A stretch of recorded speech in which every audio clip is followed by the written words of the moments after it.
आज हम class 10th के चैप्टर नंबर 3 का अध्ययन करेंगे, जिसका नाम है दो चरों वाले रैखिक समीकरण युग्म।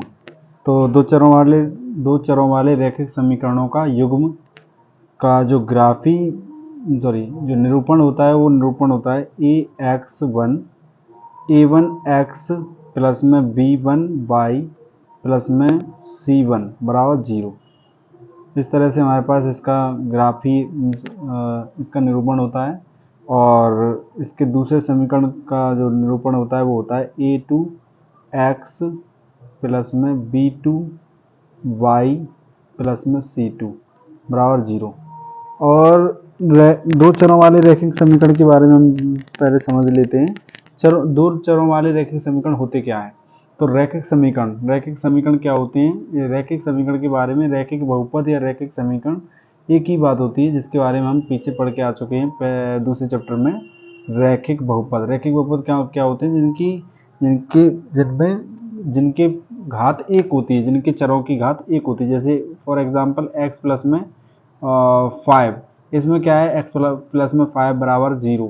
तो ये जो x है, इसमें एक ही x है और इसकी पावर जो है 1 है।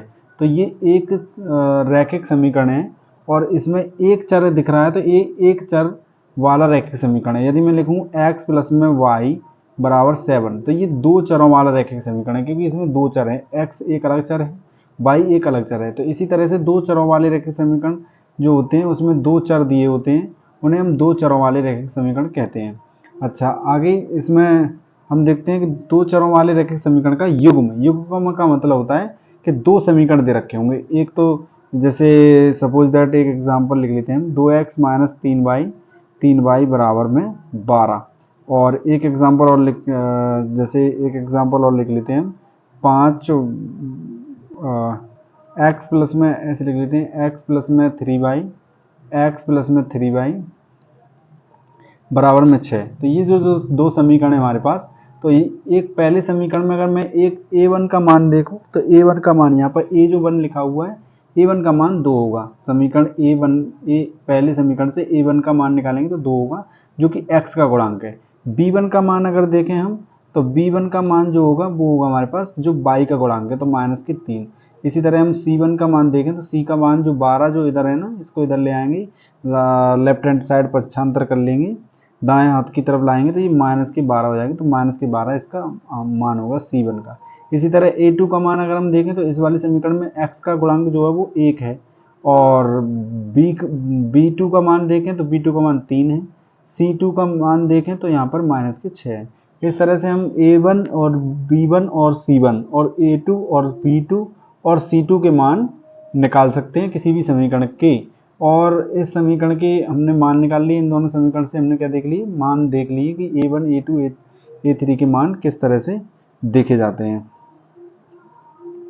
अच्छा, अब हम देखते हैं कि जो दो चरों वाले रैखिक समीकरण हैं, इनको हल करने की, दो चरों वाले रैखिक समीकरणों के युग्मों को हल करने की कुछ विधियां होती हैं, जिनमें सबसे पहले विधि है ग्राफी विधि, और प्रतिस्थापन, दूसरी विधि है प्रतिस्थापन विधि, तीसरी विधि है विलोपन विधि। सबसे पहले हम ग्राफी निरूपण देखते हैं। ग्राफी विधि से ग्राफी निरूपण होता है, तो ग्राफी निरूपण देखते हैं।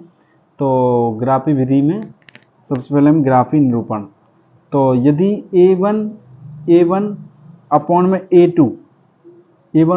a2 not is equal to b1 upon में b2 होगा, तो रेखाएं जो हैं वो हमेशा प्रतिच्छेदी रेखाएं होंगी और इनके एक हल होगी। हल एक होगा और प्रतिच्छेदी रेखाएं होंगी। प्रतिच्छेदी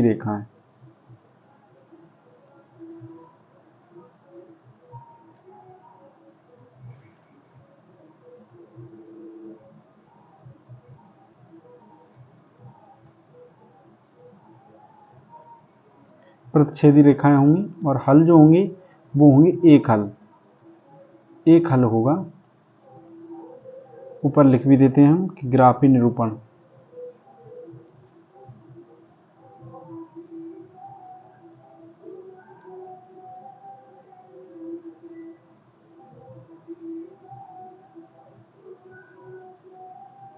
ग्राफीय निरूपण।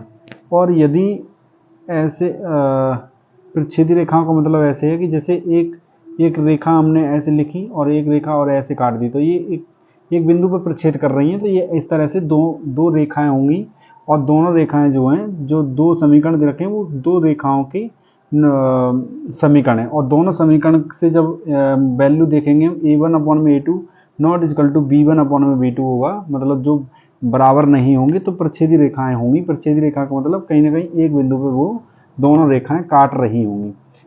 इसके जो हल होंगे वो एक हल होगा, क्योंकि एक बिंदु पर काट रही है, तो इसलिए इसका जो हल होंगे वो एक ही हल होंगे। अच्छा, अब हम चलते हैं अगले इक्वेशन की तरफ। तो जैसे अगला इक्वेशन है a/a2 बराबर b1/b2 बराबर c1/c2। यदि तीनों ही मान a1/a2, b1/b2 और c1/c2 यदि बराबर होंगे, तो रेखाएं जो हैं वो समपाती होंगी। समपाती रेखाएं होंगी। समपाती रेखाएं होंगी, और समपाती रेखाएं जो हैं और हल कितने देती हैं, वो अनेक हल देती हैं।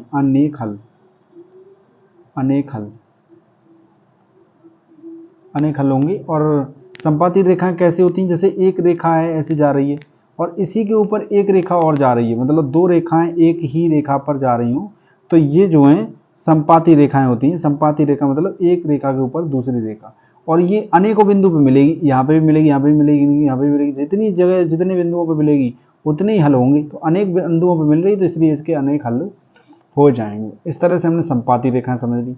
अब आते हैं नेक्स्ट कंडीशन है, यदि समीकरण के वैल्यू a1/a2 बराबर है b1/b2 और c1/c2 बराबर नहीं है, तो फिर क्या होगा, तो फिर समांतर रेखाएं होंगी।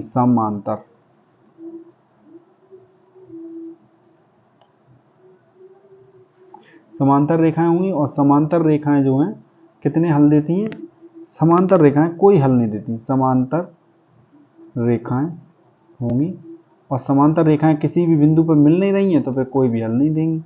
तो समांतर रेखाएं होंगी, और हल जो होंगे वो होंगे हमारे पास कोई हल नहीं।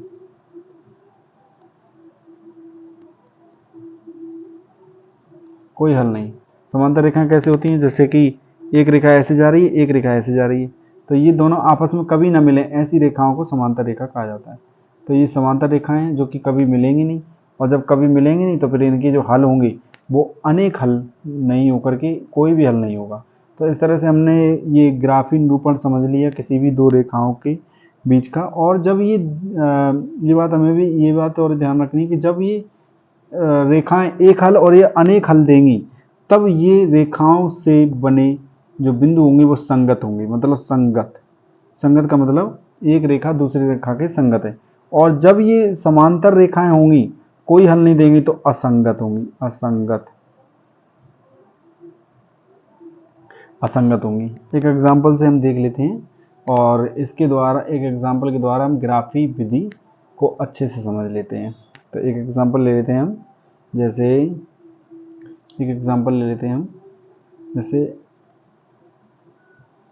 x प्लस में जो अभी लिया था वही ले लेते हैं। x प्लस में 3y बराबर में 6 और 2x माइनस 3y बराबर में 12। ये समीकरण अभी हमने देखा था, ये समीकरण हमने एक मान लेते हैं और इसको हम दो मान लेते हैं। ये समीकरण हमने दो समीकरण बना लिए।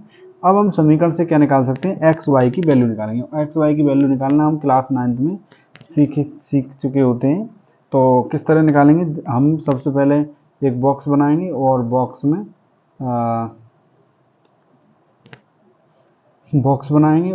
में हम एक्स वाई की वैल्यू निकालेंगे।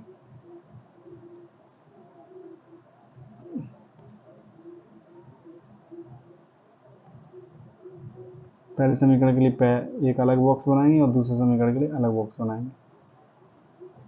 इस तरह से हमने बॉक्स बना लिए, और इसमें हम जो है एक्स वाई की वैल्यू निकालेंगे। तो सबसे पहले हम एक्स की वैल्यू देख लेते हैं। यदि मैं एक्स की वैल्यू यदि मैं जीरो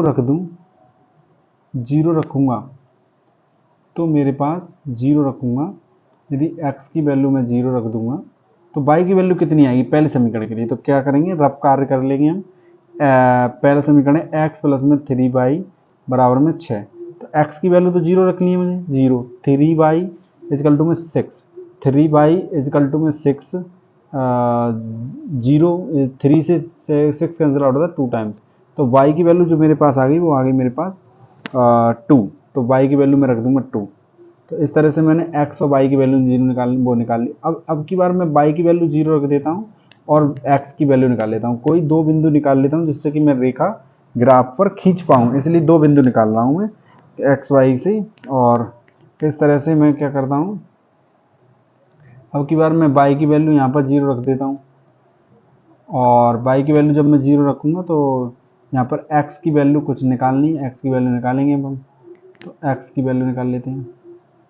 इसी में रफ कार में हमें x की वैल्यू निकाल रहे हैं। तो x प्लस बराबर 3 मल्टीप्लाई 0 बराबर 6, 0 हो गई 0 बराबर 6 और x प्लस में x की वैल्यू जो आ गई वो आ गई 6 हमारे पास। तो x की वैल्यू आ गई 6। इस तरह से हमने पहले समीकरण से क्या कर लिया, x y की वैल्यू निकालनी। अब हम क्या कर लेते हैं, दूसरे समीकरण के लिए भी वैल्यू निकाल लेते हैं। दूसरे समीकरण के लिए वैल्यू निकाल लेते हैं। जब हम दूसरे समीकरण के लिए वैल्यू निकालेंगे तो इसी तरह से हम x y की वैल्यू निकालेंगे। तो समीकरण लिख लेते हैं। तो सबसे पहले मैं इसके वैल्यूज इरेज कर देता हूँ, जो कि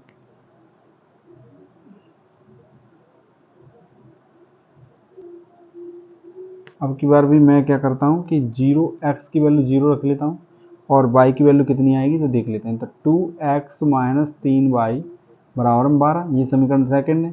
तो x की वैल्यू मैंने 0 रखी है, तो 0 2 का गुणा 0 में करूँगा तो 0 आ जाएगा और माइनस 3 y की वैल्यू निकालनी है, 3y बराबर 12, माइनस 3y बराबर में 12, माइनस 3y गुणा में भाग में चले जाएंगे तो y बराबर माइनस के 4 आ जाएंगे, मतलब 3 से 12 4 बार कट जाता है। तो इस तरह से हमारे पास y की वैल्यू जो है वो आ जाएगी माइनस की 4। इस तरह से हमने क्या कर लिया, इस वाले समीकरण को यूज करके हमने y की वैल्यू निकाल ली।